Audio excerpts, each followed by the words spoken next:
Hello my girls. Bienvenue dans le vlog avec la pire luminosité de l'univers. Voilà. Écoutez, qu'est-ce que vous voulez que je vous dise? Au Canada, c'est toujours pas le printemps, donc voilà. C'est comme ça. Comment ça va? Je voulais manger du chocolat avant et puis j'ai lancé la caméra trop tôt. Vous connaissez ce chocolat? Chocolat belge. Genre, c'est le meilleur chocolat ever. On voit la taille de la tablette. En plus, c'est le moins cher que je trouve ici au Canada. Et c'est le meilleur. Alors, je suis contente. Voilà. Pâques est passé. Mon mari et mon fils ont tout mangé. Parce que bon, moi, les chocolats Kinder, machin, bon. Un petit goût, ça va, mais après, par contre, ça là, trop bon. Alors, je vous retrouve parce que j'ai décidé d'arrêter de faire des vlogs de 3h30 là. Parce que pour l'instant, mon mari et mon fils, ils attendent que je termine. Ses cheveux, non, on est d'accord que ses cheveux n'arrêtent pas de pousser? Je suis abusée, non? Non, mais look! Regardez mes précédentes vidéos, je les avais là. Et ça fait que des... Mais, quand je me vois dans le retour caméra à chaque fois, ça me choque. Alors, je vais vous parler de mes dernières lectures, de ma lecture en cours, de ma prochaine lecture et de 2 petites réceptions, toutes petites. Voilà. Alors, en ce moment, du coup, je vais bientôt finir mon chocolat. En ce moment, je lis ça. Je sais pas pourquoi. Alors, je suis pas en train de me relire toute la saga Harry Potter. J'ai juste pioché celui-là. J'ai dit, tiens, j'ai envie de lire le 3. Voilà. Donc, c'est ce que je suis en train de faire. Mais d'autant que, avec mon fils, on avait lu le 1 et le 2. C'est très mal poli ce que je suis en train de faire. Ah oui, ça vous donne envie de manger du chocolat. Donc, avec mon fils, on avait lu le 1 et le 2. Puis on avait laissé passer un moment là quand même. Et je sais pas pourquoi j'ai eu envie de lire le 3. Du coup, ben voilà. Et puis ben, je suis pas loin de la fin. Voilà. Bon. Tout le monde connaît ces éditions, hein, je pense. Pour ceux qui ne les auraient pas encore à la maison.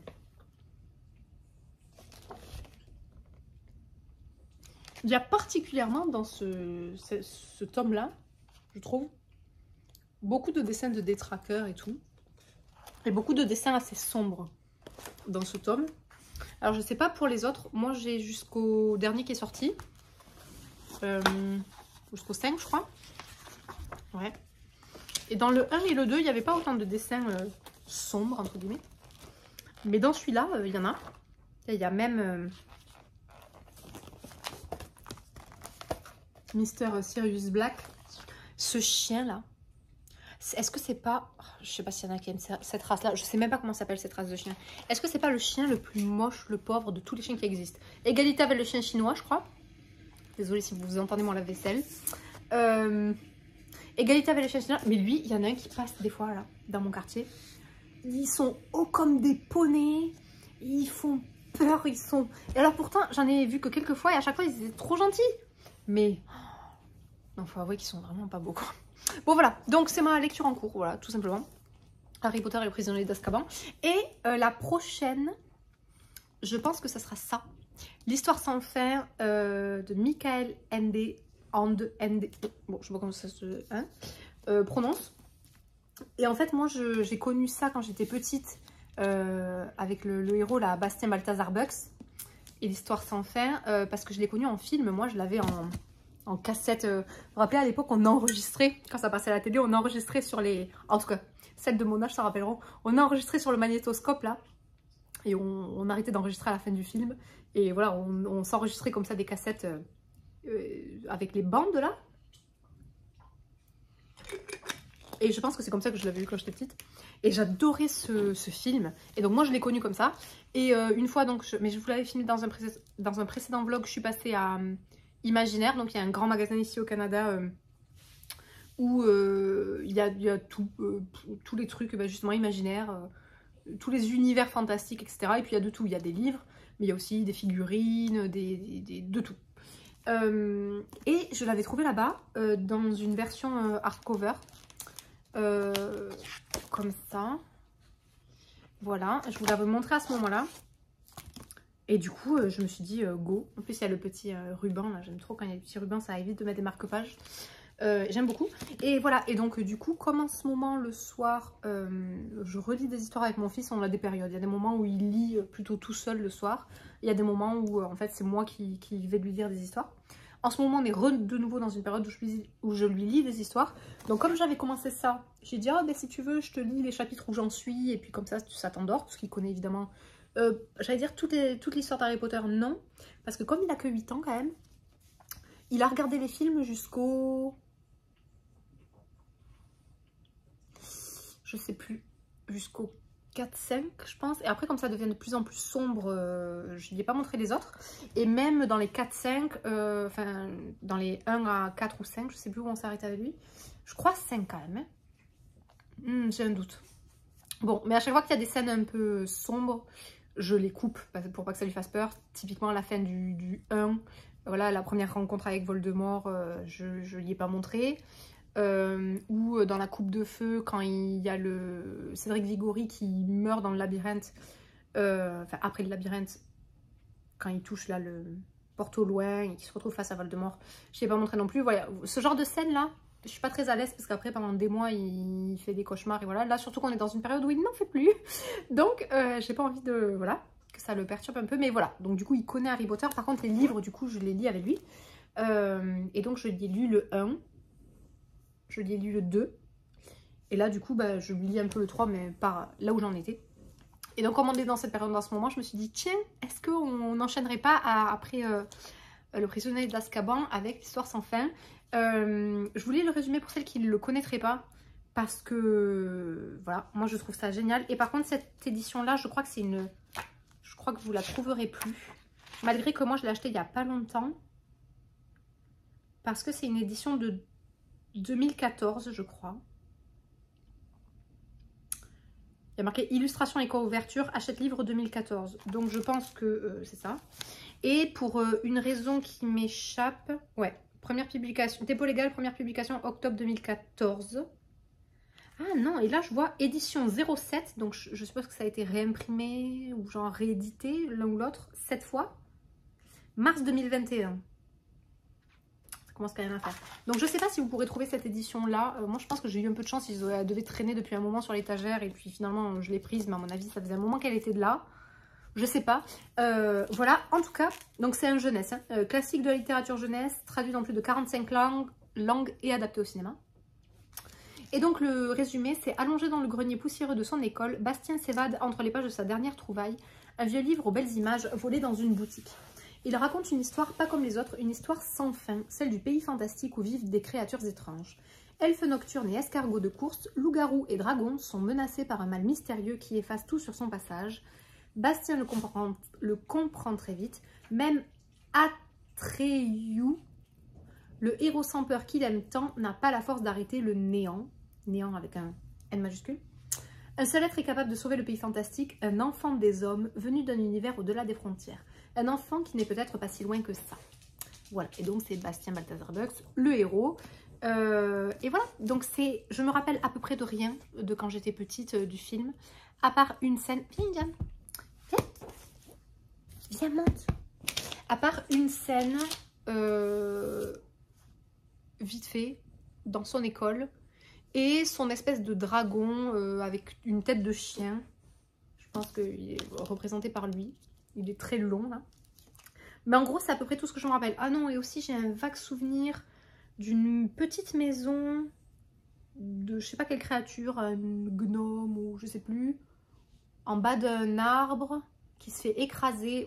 Voilà, j'ai des souvenirs très très flous et très très vagues de quand j'étais petite. Et donc j'ai très envie de lire ça. Sachant que, est-ce que c'est une édition illustrée? Pas vraiment, ou un peu.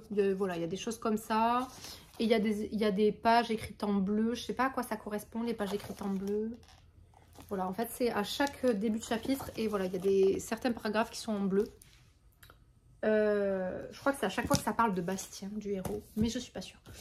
Voilà, donc ça c'est pour mes lectures en cours et très certainement ma prochaine lecture. J'ai reçu aussi 2 petits livres de la part des éditions 10-18. que j'ai demandé. J'en demande souvent pas beaucoup parce que 10-18, il y a quand même beaucoup de polar, thriller, contemporain et historique.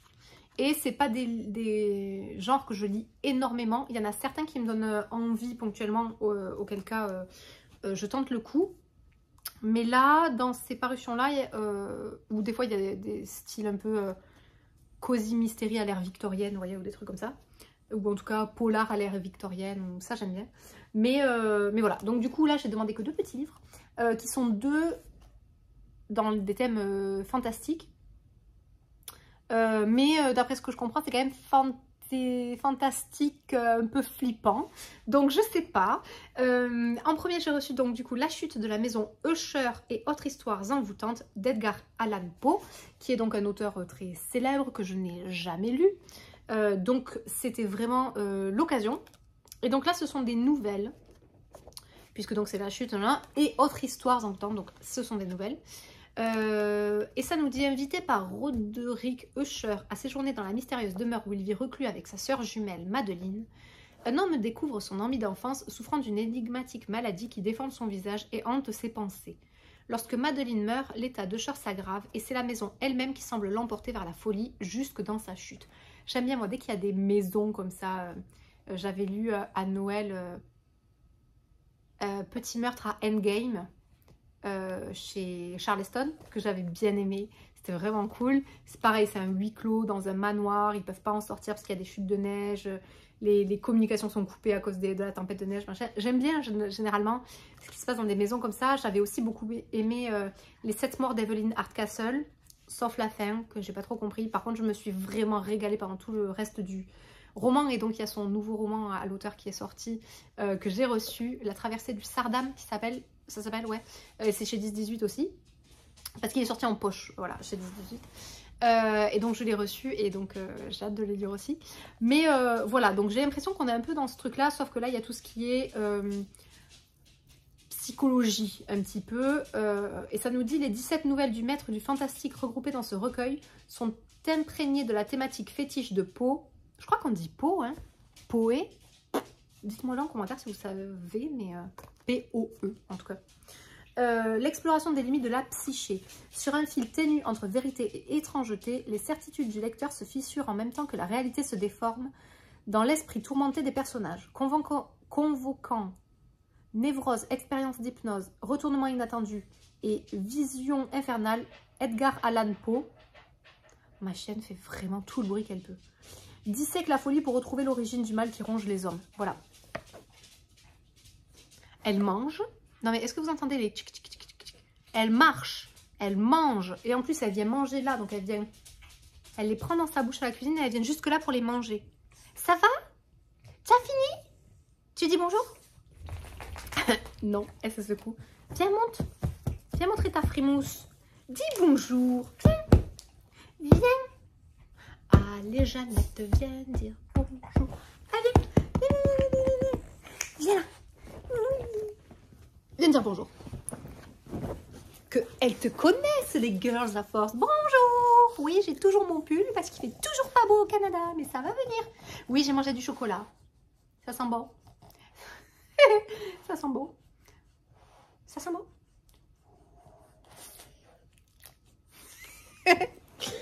Voilà. Alors, allez, tu peux t'allonger là et arrête de faire du bruit. Merci, madame.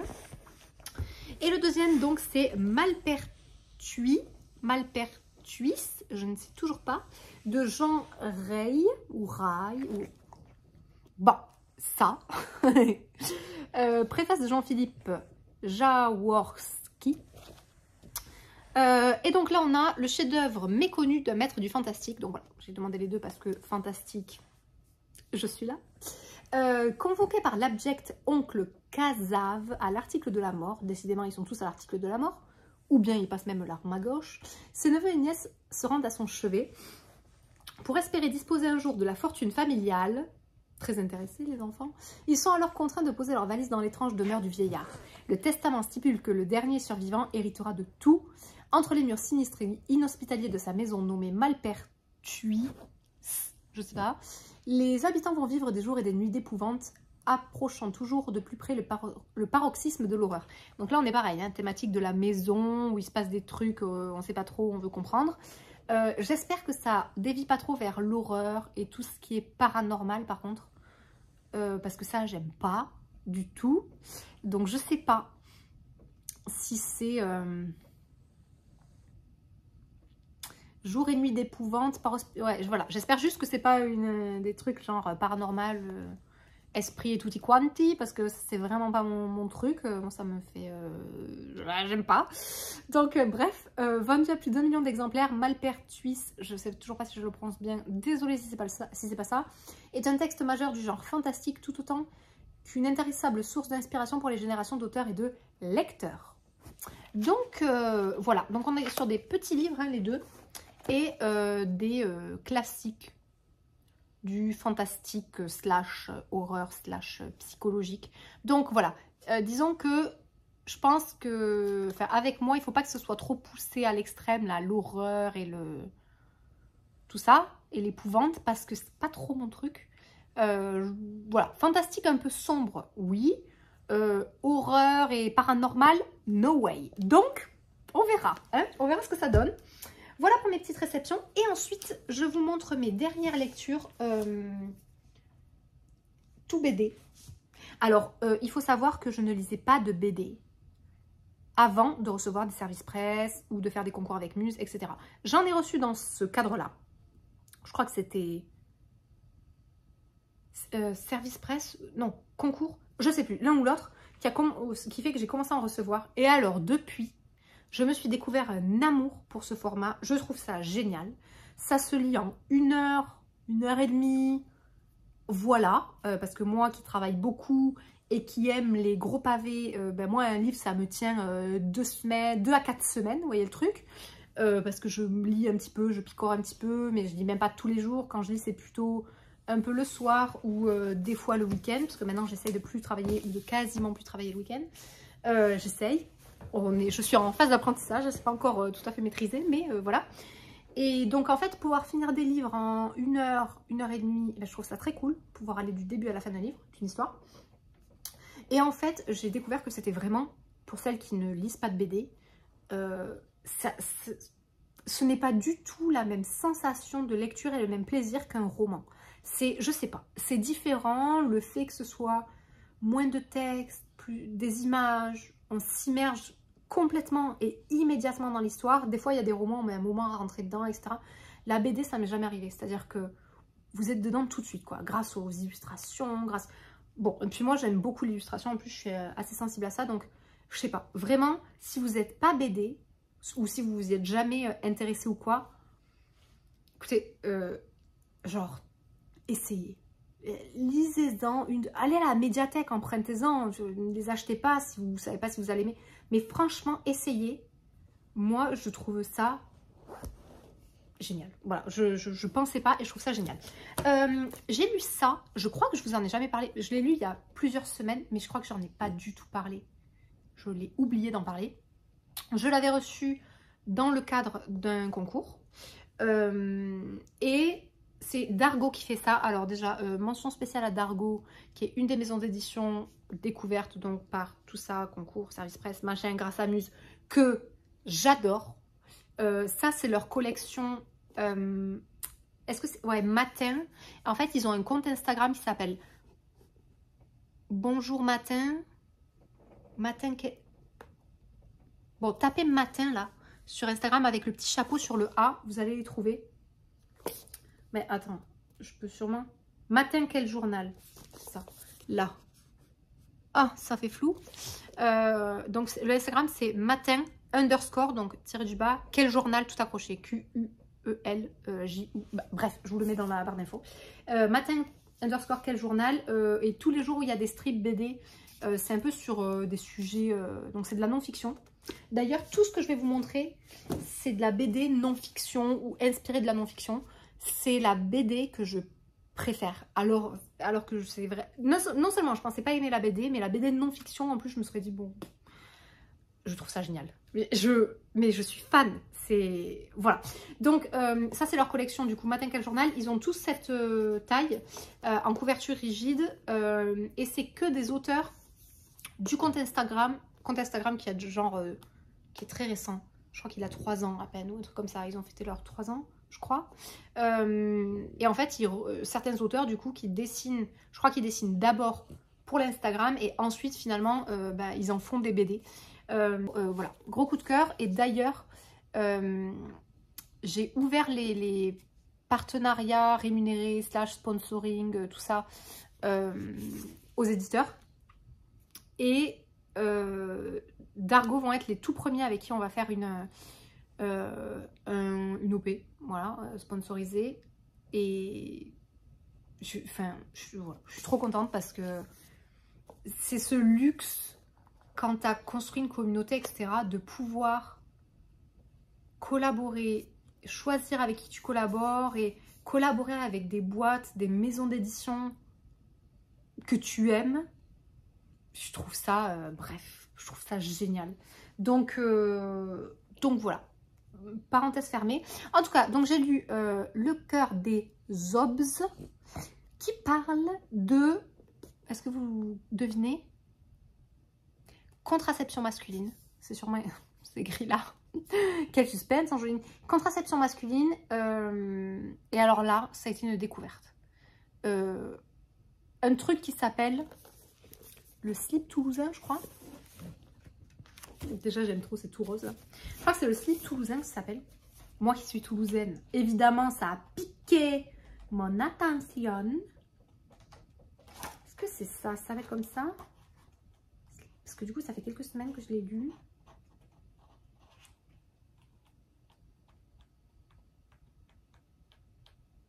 À un moment, ça ressemble à ça.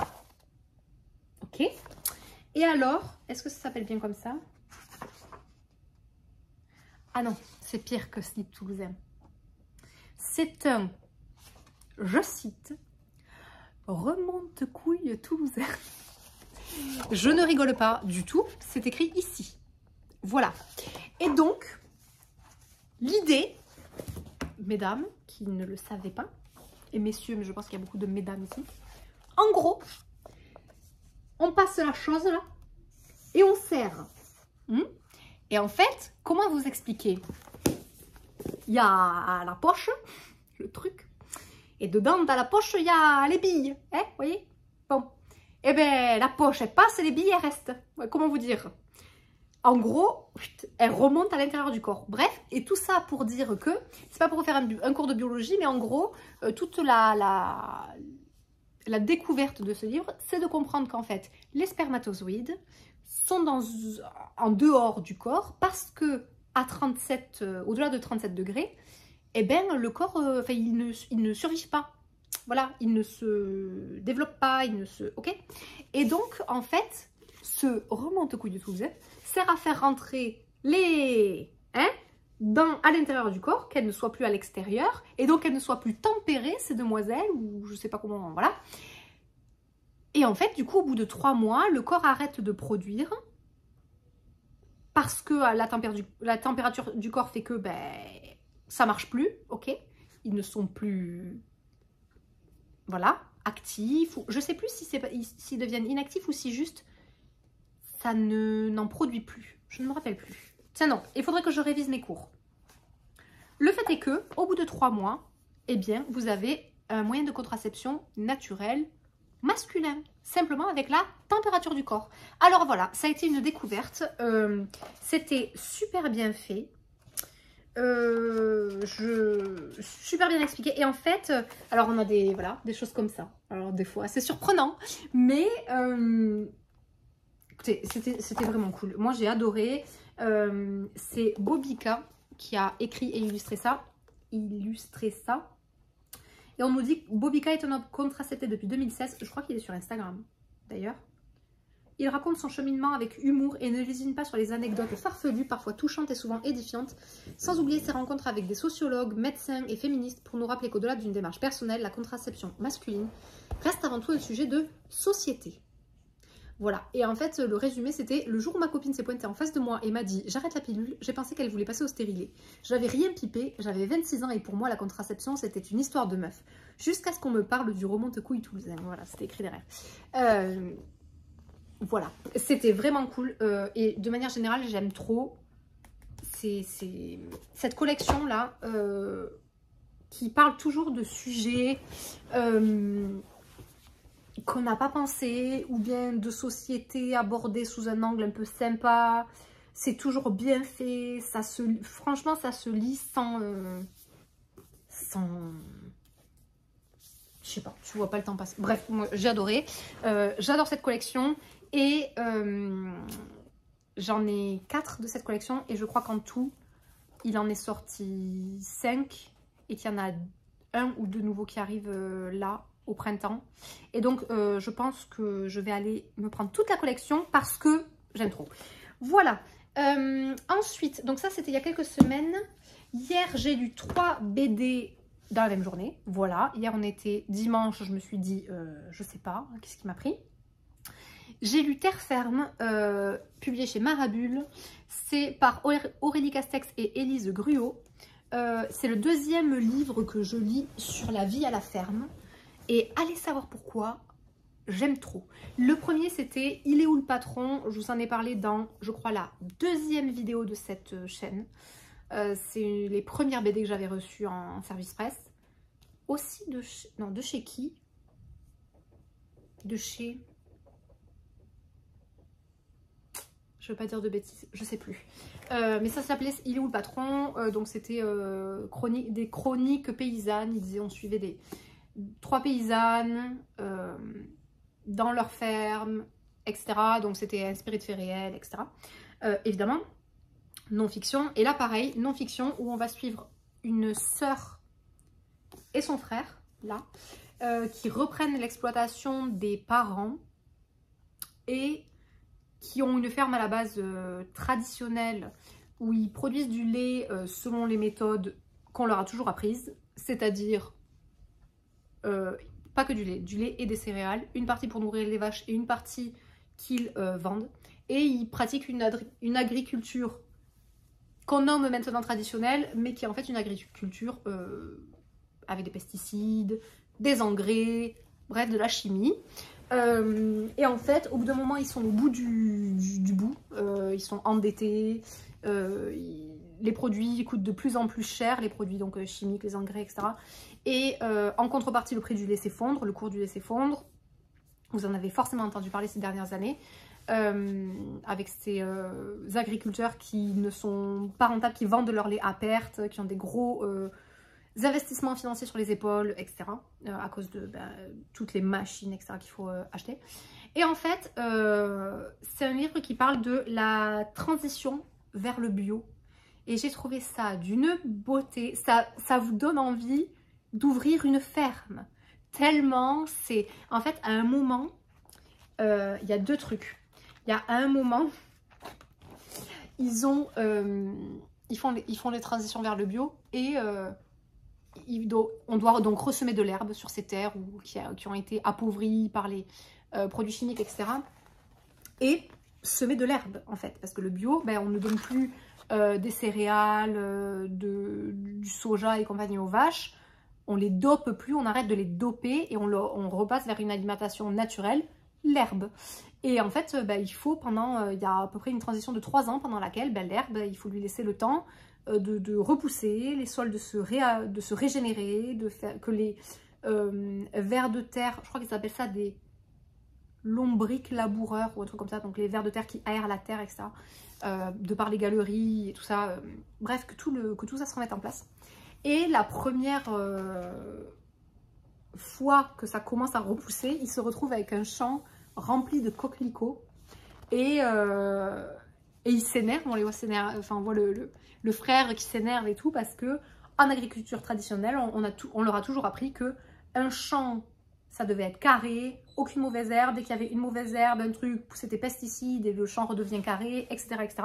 Et donc là, en fait, leurs voisins agriculteurs se foutent un peu d'eux gentiment en disant, eh ben dis donc, qu'est-ce qu'il leur dit? C'est un vrai monnaie, votre truc. Donc Monet, le peintre, ok, les tableaux de Monet où on voit toutes les fleurs. Le plus célèbre, c'est les... Vous savez, le tableau où il y a des nénuphars. Comment il s'appelle? Est-ce qu'il s'appelle les nénuphars dans un jardin? Vous devez connaître ce tableau avec un petit pont, voilà. Tout de vert. Et voilà, on dit, mais c'est un vrai Monet notre truc. Et puis ils disent, ça a bien fait marrer les voisins. Faut dire qu'on était tellement tous formatés. Et donc c'est là qu'il explique que effectivement, eh bien, on était formatés avant, en tout cas dans leur milieu, à avoir un champ propre, rien qui dépasse, machin, produits pesticides et tout. Et voilà, et petit à petit, en fait, on voit les vaches qui retournent à l'herbe. Il y a tout un cheminement, une transition pendant 3 ans où on nous explique que c'est divisé en parcelles, qu'il faut que ça tourne dans un certain sens, avec tant de vaches. Donc il y a vraiment il y a même une personne qui vient les aider, qui est spécialiste de ça, de la croissance de l'herbe, de combien de vaches il faut, pour combien de surface, pour quelle organisation, combien de parcelles il faut délimiter, comment il faut faire tourner les vaches sur ces parcelles. Bref, c'était vraiment passionnant. Et en fait, petit à petit, on voit les vaches qui reviennent dehors. On voit les premiers dessins où l'herbe commence tout juste à pousser. Et j'ai trouvé ça vraiment beau. Ça faisait comme une renaissance. J'ai adoré. Là, en fait, on vous montre l'herbe qui recommence doucement à pousser sur des champs qui étaient avant comme ça, quoi. Complètement labourés, avec très appauvris, etc. Parce que boostés aux engrais. Les vaches qui étaient boostées aussi, elles, aux céréales pour produire plus de lait, etc. Bref, en fait, on vous explique tout le cheminement. Et là, je vous en explique plein, mais il y a vraiment plein d'autres choses qu'on vous explique là-dedans. Quelle race de vaches était sélectionnée, comment on en est arrivé à ces vaches-là, pour combien de lait, bref, il y a vraiment... Enfin, c'était passionnant, vraiment c'était passionnant. J'ai adoré cette lecture. À nouveau, ça se lit tout seul. Les dessins, je crois que c'est de l'aquarelle, il me semble. Ça y ressemble bien en tout cas. Je ne suis pas une grande spécialiste, mais j'ai adoré. Voilà, et c'est chez Marabule. Je vous le recommande. Voilà, ensuite j'ai lu ceci que je suis allée piquer dans la bibliothèque de mon fils. Hubert Reeves nous explique la forêt. Hubert Reeves qui est relativement connu, où maintenant ça a été adapté donc en BD. Je sais pas quel type de livre il faisait avant. Je me demande si j'ai les livres là-bas, Les secrets des arbres, tout ça. Mais ça c'est pas lui je crois. La vie secrète des arbres. Si? Je sais plus. En tout cas, ça c'est la version... C'est les versions enfants, entre guillemets, en bande dessinée. Et donc là, c'est... voilà, on nous explique la forêt. Donc on nous explique plein de choses. En ultra raccourci, évidemment. Mais on apprend plein de choses sur les forêts, le développement des forêts, les légendes qu'il y avait sur les forêts, le fonctionnement des forêts sous terre, à la cime des arbres. Enfin voilà. C'est en gros le livre... J'ai dit quoi? La vie secrète des arbres, que j'ai là-bas et que j'adore lire moi en hiver, en me mettant à la fenêtre quand j'ai la neige dehors là, et que j'ai les rayons du soleil, et que je lis ça, et je vois la verdure pendant que nous, elle n'est pas encore arrivée, vous voyez, enfin, le printemps qui va revenir, qui va renaître, bref. J'adore cette période pour lire ce livre-là, il est tellement gros que du coup, je le lis un peu au fil des années, je le feuillette. Et petit à petit, j'avance. Et donc ça, voilà, c'est la version enfant, sachant qu'il existe aussi... Hubert Reeves nous explique les océans, que mon fils a aussi et que donc je lirai prochainement. Et il existe aussi le climat et la biodiversité. Le tome 1, c'est la biodiversité, le tome 2, les forêts, le tome 3, les océans, et le tome 4, qui je ne sais pas s'il est sorti, c'est le climat. C'est le climat. Et donc la biodiversité, c'était le premier tome, c'est celui-là. Et voilà, donc super cool pour le coup pour les enfants comme pour les adultes. C'est quand même très rapide à lire parce que c'est quand même fait pour les enfants. Mais c'était très sympa. Et j'ai retrouvé beaucoup de choses que j'avais appris dans La vie secrète des arbres, dans mon livre plus gros pour le coup, plus encyclopédique. Mais voilà, c'était vraiment très cool. Et ensuite, hier, j'ai lu aussi Léo en petits morceaux que je vous avais présenté rapidement quand je l'ai reçu pour un concours. Mais voilà, je ne l'avais pas encore exploré. Et à nouveau, c'était super. On est à nouveau sur de la non-fiction. Et là, on va suivre Léo, qui est le diminutif de Léocadie. qui est la grand-mère de l'autrice, Mayana Itoiz.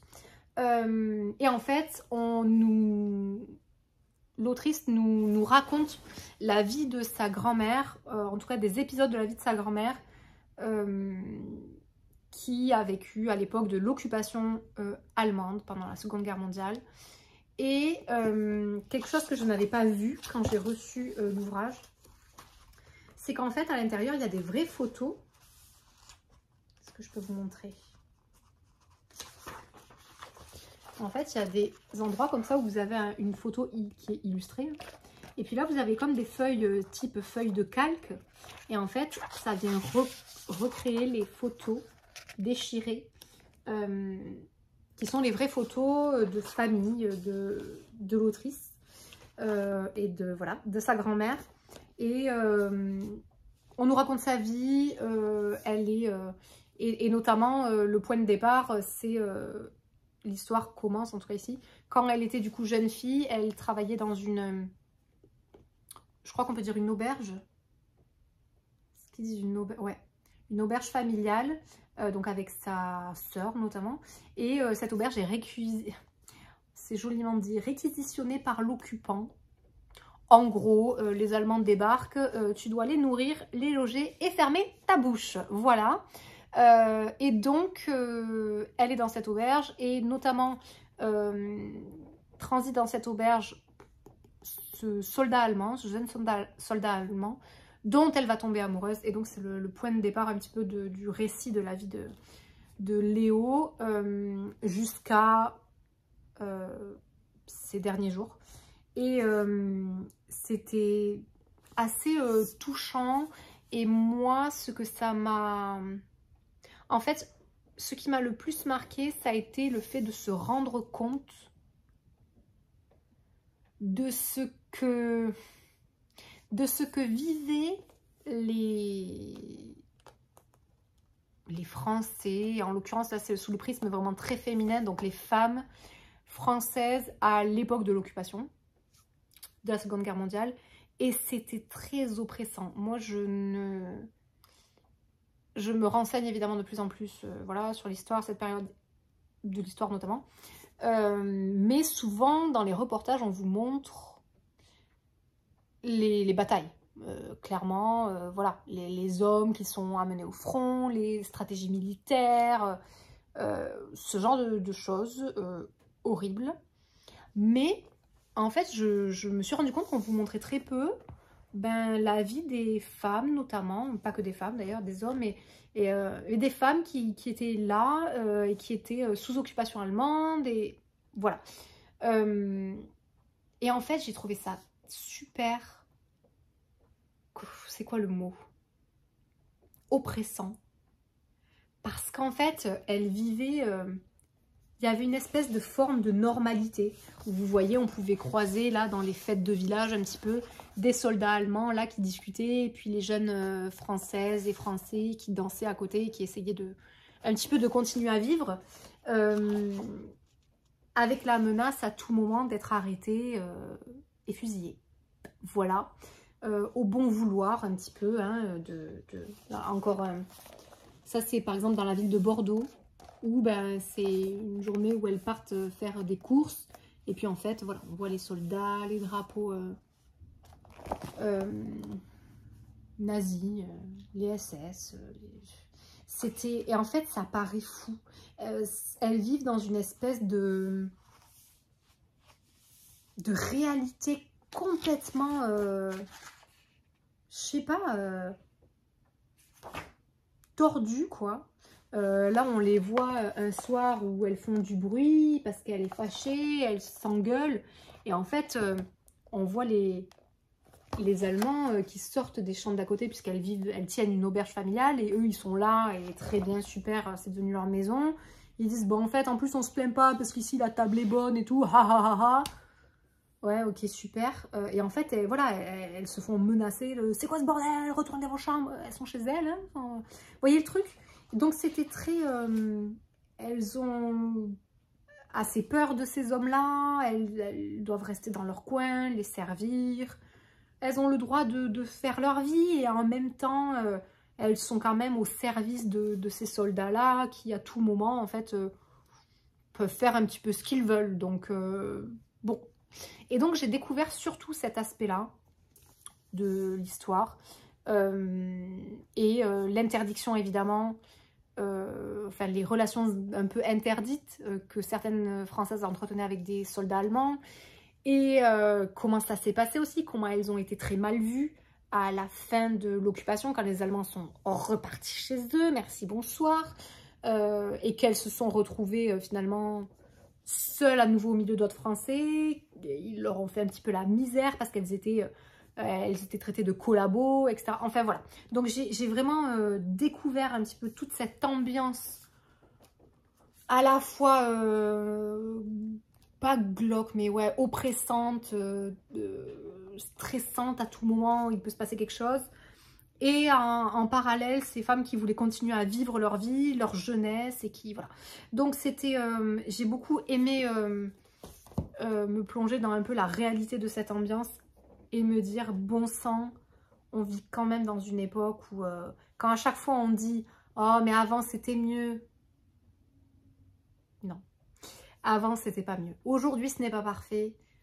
Mais bon sang de bonsoir, quand vous regardez ce qui s'est passé avant la Seconde Guerre mondiale et quand vous remontez même au Moyen-Âge, etc., c'était d'une violence extrême. Et on se dit, non, on vit quand même dans une époque où les choses sont quand même un peu plus... J'allais dire safe. Ça dépend où vous vivez. Voilà. Moi, pour le coup, j'ai quitté la France pour le Canada pour être plus safe. Et effectivement...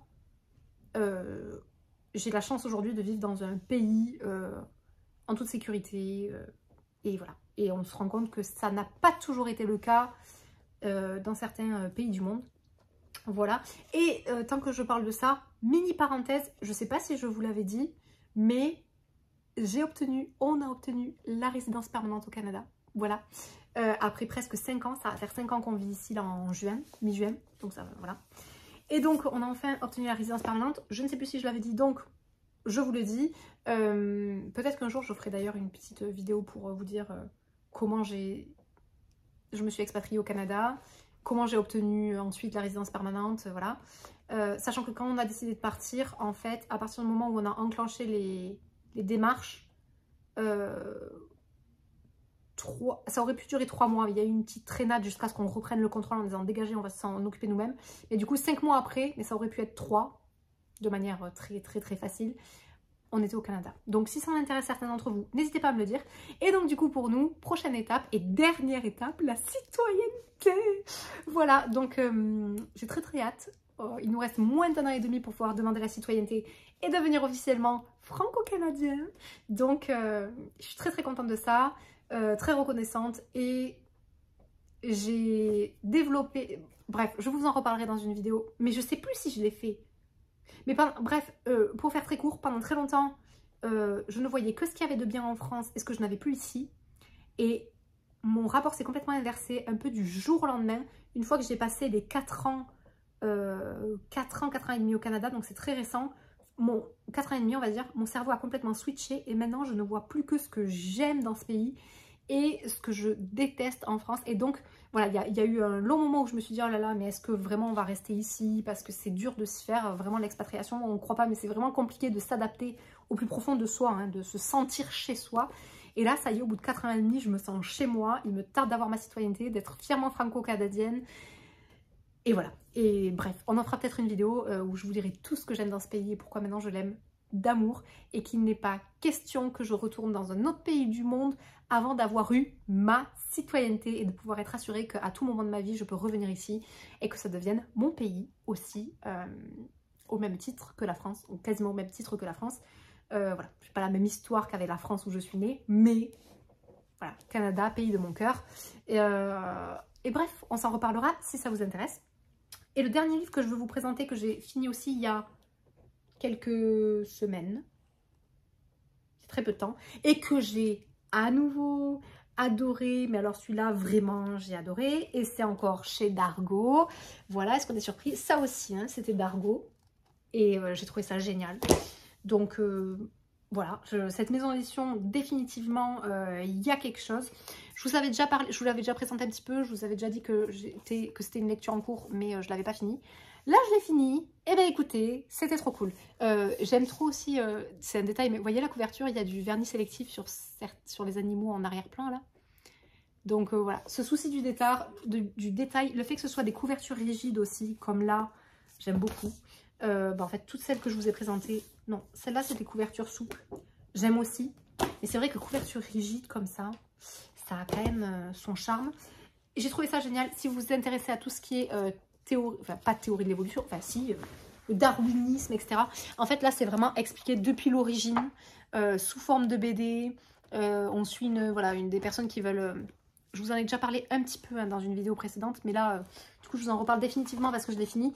Et voilà, les dessins sont plutôt très très cool. Et on vous reparle en fait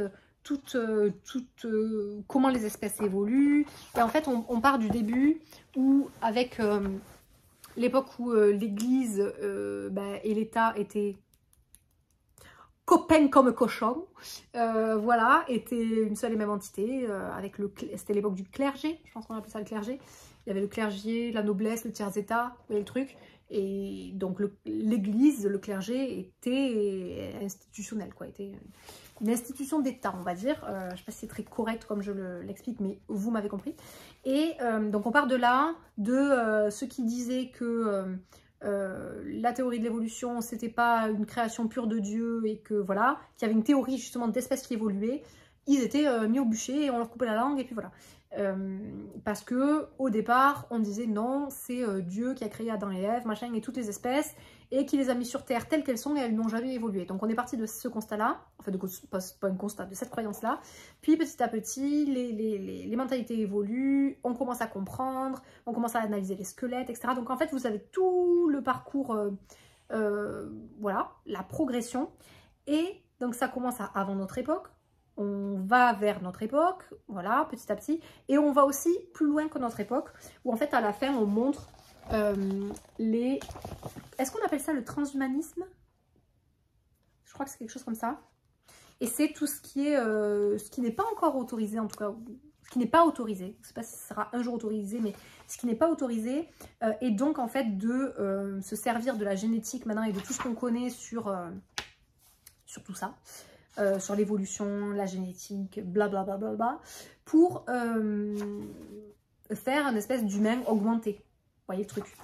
Le chapitre il commence comme ça, du coup, rêve ou cauchemar, et puis en fait, vous voyez, c'est en gros des fœtus dans des environnements artificiels qui grandissent en dehors du corps de la mère, etc. Bref, donc le potentiel futur de vers où, jusqu'où on peut aller, etc.